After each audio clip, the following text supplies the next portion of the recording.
Back in 1982, Mexico fell into a debt spiral so violent it effectively ended their sovereignty. They had borrowed billions in US dollars, a currency they could not print, and when the Federal Reserve jacked up interest rates, the trap snapped shut. The IMF rescued them, but the price was structural submission and the liquidation of national autonomy through externally imposed reform and asset repricing. Today, that exact same logic may be getting deployed in a new theater against the largest Bitcoin holders in the world. We are watching the evolution of financial warfare, financial pressure without financial crime. If you own Bitcoin, you need to understand that your portfolio is not merely reacting to headlines.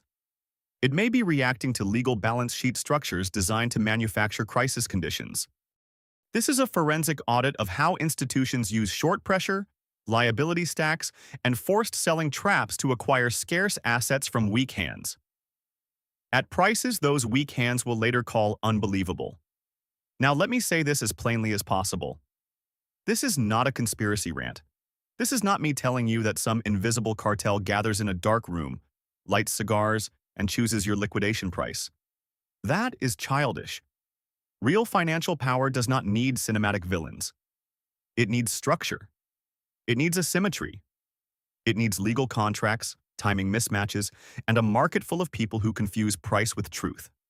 That is the entire game. The cleanest operations in finance are often the most devastating precisely because nobody has to break the law. Nobody has to hack an exchange.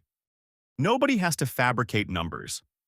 All they have to do is understand where leverage meets volatility, where obligations exceed internally generated cash, and where psychology can be bent hard enough to make a holder hit the sell button voluntarily. That is why this story matters. Because if you are watching Bitcoin and not watching MicroStrategy, you are staring at the smoke while ignoring the machinery making it. So let's perform the cold audit. On paper, MicroStrategy is a software company. In legal form, that is true. It has enterprise analytics products, software revenue, a corporate structure, investor relations language, and all the furniture of a normal operating company. But in economic substance, that description is no longer sufficient. The company became something else. It became a leveraged Bitcoin acquisition vehicle wrapped in the skin of an operating business. At one key phase of this structure, the company was using roughly $16 billion of convertible bonds and preferred shares to control around 450,000 Bitcoin. Since then, the scale has grown, but the underlying mechanism has not changed. The real engine is not software. The real engine is the issuance of financial paper into a market willing to pay a premium for Bitcoin exposure. The software business is the costume. The Bitcoin treasury is the body. And the liability stack is the nervous system. If you want to understand why MicroStrategy matters to Bitcoin's price action, start there. Do not ask what the company says it is. Ask what cash flows actually support the structure, what liabilities must be serviced, and what asset gets sold if those liabilities can't be refinanced. This is where most retail investors make their first fatal mistake. They see Bitcoin on the balance sheet, and they imagine strength. They see a giant corporate holder, and they imagine permanence. They say, if a public company owns that much Bitcoin, then that Bitcoin is locked away, removed from supply, effectively untouchable. Wrong. Scarcity on a balance sheet is not the same thing as immunity from liabilities. A treasury asset becomes functionally liquid the moment some other claim senior to your belief system demands cash. The question is not whether the company loves Bitcoin. The question is whether the company can afford to keep loving Bitcoin under stress. And that depends on the math. So let's talk about the math of the trap. The core issue is what I call the mandatory obligation problem. MicroStrategy can tell a heroic story about Bitcoin forever. Markets do not care. Markets care about mandatory cash outflows, interest payments, preferred dividends, refinancing windows, liquidity reserves, terms that do not negotiate with ideology. At a rough operating level, the liability stack has created a recurring cash service burden in the neighborhood of $700 million a year, depending on the exact mix of debt, preferred stock, and dividend rates in force at the time. Against that, The legacy software business has often been modeled by bulls as generating perhaps $100 million of annual free cash flow in a decent scenario. Even if you grant that generous assumption, you are still staring at a several $100 million annual gap that has to be filled somehow. That gap does not care about your conviction thread on social media. That gap does not care how many laser eyes are in your feed. It has to be filled by new issuance, reserve cash, or asset monetization. Those are the only adult answers. Now attach that to a finite reserve. Once you do, the clock appears. If the reserve is modest relative to the annual gap, you are not looking at a timeless fortress. You are looking at a runway. At one critical snapshot, the market could reasonably model the company as facing something like a 20-month countdown if external financing conditions deteriorated and the internal cash engine remained weak. That is the number people should have been watching, not the slogans. Because once a balance sheet enters countdown mode, the market stops valuing the dream and starts valuing the maturity wall. The same stock that traded like a glorious Bitcoin proxy begins to trade like a refinancing instrument with a fuse attached to it. And that change in market perception is where the trap becomes operational. Now we arrive at the most important concept in this entire script: premium to net asset value. If you do not understand this, you do not understand MicroStrategy. And if you do not understand MicroStrategy, you are missing one of the cleanest transmission mechanisms between corporate capital markets and Bitcoin spot demand. Net asset value, in this context, is the economic value of the company's Bitcoin holdings, plus whatever value you assign to the software business and other assets, minus the liabilities sitting above common equity. When the stock trades at a premium to that net asset value, it means the market is willing to pay more for a slice of MicroStrategy than the underlying liquidation math alone would justify. That premium is not just vanity, it is fuel. It allows the company to sell expensive stock or stock-linked paper and use the proceeds to buy more Bitcoin. That creates a reflexive loop. The stock trades rich because investors want Bitcoin exposure. The company monetizes that richness by issuing securities. The proceeds buy more Bitcoin. The bigger Bitcoin stack reinforces the narrative. The narrative supports the premium. The premium funds more purchases. This is the flywheel. When the flywheel is spinning forward, it looks like genius. When the market is euphoric, it feels almost divine. Common shareholders believe they own a superior Bitcoin machine. Bitcoin holders cheer because a corporate whale is soaking up supply. Everyone thinks the structure is anti-fragile because price is rising and capital markets are open. But that belief is conditional. It depends on one thing staying true: the premium. Because the moment MicroStrategy trades at a discount to net asset value, the machine reverses. And when it reverses, it does not reverse politely. If your stock is below the value of the underlying stack, issuing new equity becomes destructive. Selling a dollar for 80 cents is not a strategy. It is a wound. The company can no longer use richly valued paper to acquire more Bitcoin without punishing existing holders. The flywheel becomes a grinder. Meanwhile, the mandatory obligations are still there. Interest still accrues. Preferred dividends still come due. The software business is still too small to carry the stack. The reserve starts to matter more than the story. And if refinancing windows close while the stock trades at a discount, then the theoretically untouchable Bitcoin hoard begins to transform into the only credible source of liquidity left. That is the death spiral pathway.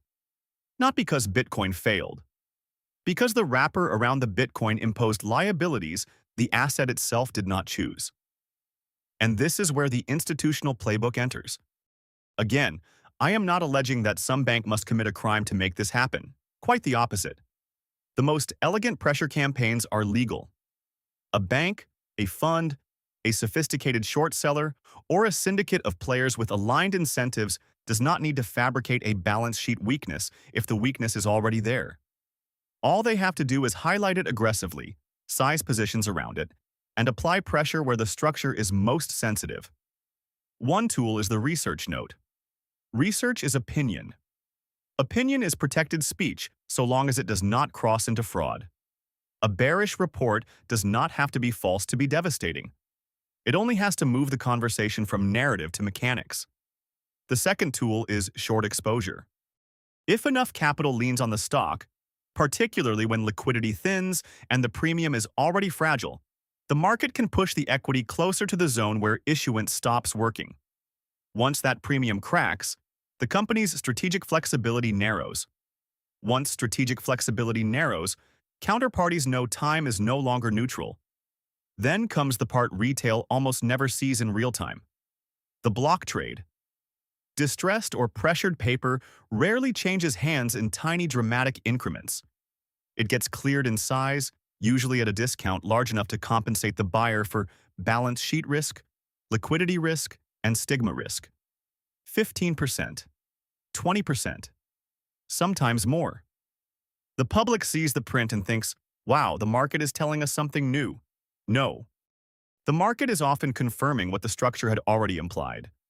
If a large seller, a trapped holder, or a pressured issuer needs immediate liquidity, someone will bid. But they will bid below where the crowd hoped value was. This is how premium compression becomes forced repricing, and how forced repricing can bleed into the underlying asset if the asset must be sold to restore solvency or confidence. If that sounds abstract, let's widen the lens. In the early 2000s, a certain kind of pipe financing became infamous. These were private investment deals involving floorless convertibles, structures so toxic that the market gave them a nickname: death spiral financing. The reason was simple. The lender did not convert into a fixed number of shares. The lender converted into a fixed dollar value of stock. That meant the lower the stock price fell, the more shares the lender received. Do you understand how sinister that incentive becomes? A falling price did not hurt the converter in the same way it hurt common shareholders. In a twisted sense, it could help. The structure itself made downward pressure mathematically rewarding. Add short selling around that setup, and you had a machine in which price declines generated dilution. Dilution generated more price declines, and common holders got turned into roadkill. Was it always illegal? No. Was it always moral? That is a different question. But structurally, it was brilliant in the coldest possible way. Now compare that with what happens in a leveraged Bitcoin treasury company. I am not saying MicroStrategy is literally a floorless convertible penny stock scam. That would be lazy and wrong. The point is deeper. The lesson of those deals is that capital structure can convert volatility into a weapon. Once you understand that, you stop looking at falling prices as purely informational and start looking at them as operational. Who benefits from the decline? Who gains optionality if the equity weakens?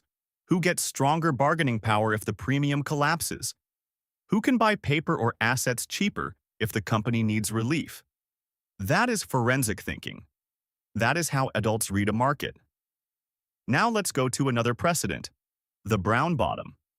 Between 1999 and 2002, the United Kingdom sold a huge chunk of its gold reserves at an average price near $275 an ounce. Gold later surged above $1,900. History remembers that episode not simply because the timing looked terrible in hindsight, but because it demonstrated something profound about institutional selling. When a major institution unloads a scarce reserve asset in a public telegraphed way, it does not merely discover price. It can manufacture a bottom by overwhelming psychology and signaling to the market that the asset is unwanted, obsolete, or in need of liquidation. The sale itself becomes the narrative. The narrative pressures price. Price validates the narrative. Then, years later, people call the lows irrational. They were not irrational. They were institutionally induced. That is what a manufactured bottom looks like. Not fake, not imaginary. Manufactured through legal action, size, and timing. That is the lens you should use for Bitcoin when major balance sheet holders face pressure. If a large holder is forced to sell or is perceived as being close to forced selling, the market does not calmly discount future cash flows like a textbook. The market panics. It front-runs. It assumes supply is coming. It gets ahead of the distress. That panic can drag price well below where a clean market would otherwise clear. Then later, once the stress passes, the asset recovers and everyone says, wow, that was an overreaction. No, that was the transfer. That was wealth moving from the psychologically weak to the structurally strong.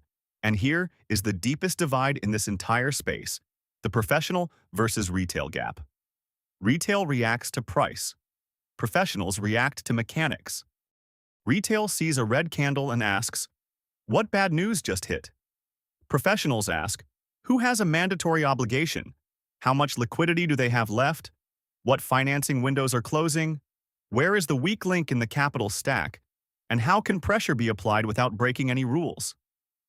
Retail hears a bearish report and gets offended. Professionals ask whether the report will compress the premium. Retail says, "Bitcoin is down. Maybe the thesis is broken." Professionals say volatility has widened the spread between intrinsic scarcity and forced clearing price. Retail feels. Professionals inventory.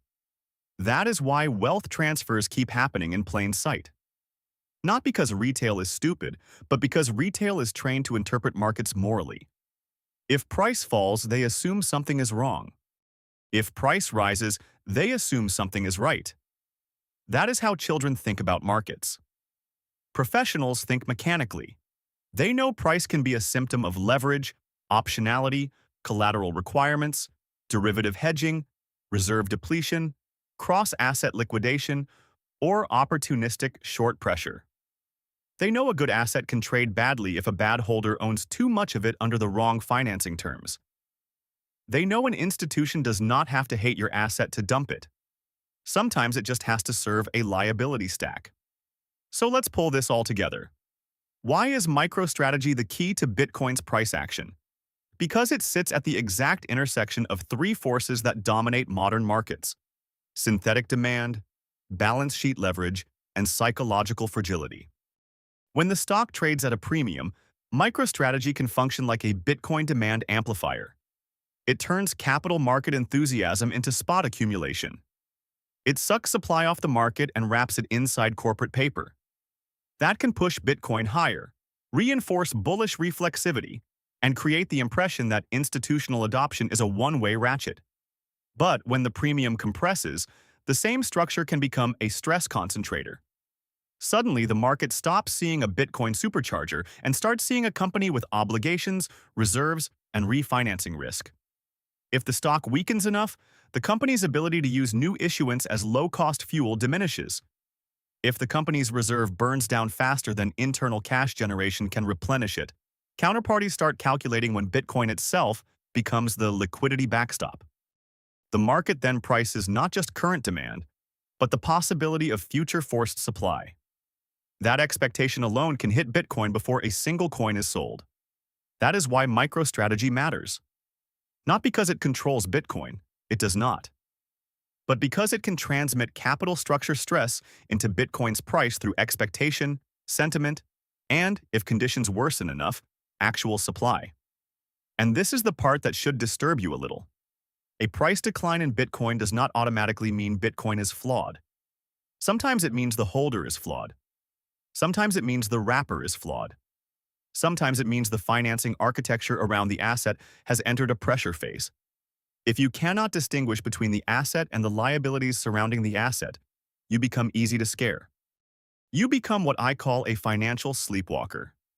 You drift through markets assuming every move is a verdict on fundamentals, when many moves are actually verdicts on who cannot hold through stress. Institutions know this.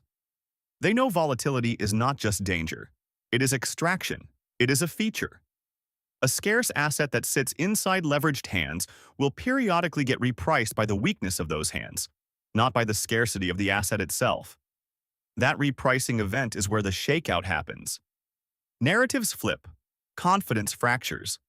Analysts become prophets of doom. Research notes look like truth from the future. And the patient capital, the capital that studied the mechanics ahead of time, waits underneath with a bid.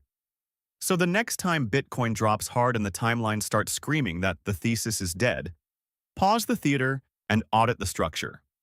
Ask whether you are seeing information or pressure. Ask whether the move reflects a change in Bitcoin's monetary properties or a change in some leveraged holder's ability to finance their position. Ask whether the market is discovering value or manufacturing a clearing event. Because if MicroStrategy is under pressure, Bitcoin may not be getting judged. It may be getting used. That is the final reframe. Volatility is not proof of failure. In the hands of institutions, volatility is a tool for inventory acquisition. Forced selling is not always the market finding truth. Sometimes it is the market finding weak balance sheets. And when weak balance sheets own strong assets, the strong asset gets temporarily marked down to satisfy the weak structure. That is not a contradiction. That is how modern finance works. Which means your job is not merely to believe in Bitcoin.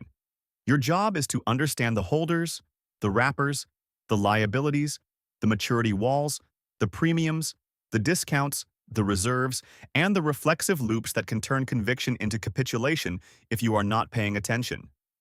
The amateur asks whether Bitcoin is going up or down. The macro architect asks who must buy, who might be forced to sell, and what legal pressure can be applied to accelerate the outcome. If you remember nothing else, remember this. The greatest wealth transfers in markets rarely happen because the asset changed. They happen because the ownership structure around the asset cracked. That is why MicroStrategy is not a side story to Bitcoin. It is one of the pressure valves through which Bitcoin can be amplified on the way up and psychologically weaponized on the way down. Check MicroStrategy's cash reserves before you panic sell.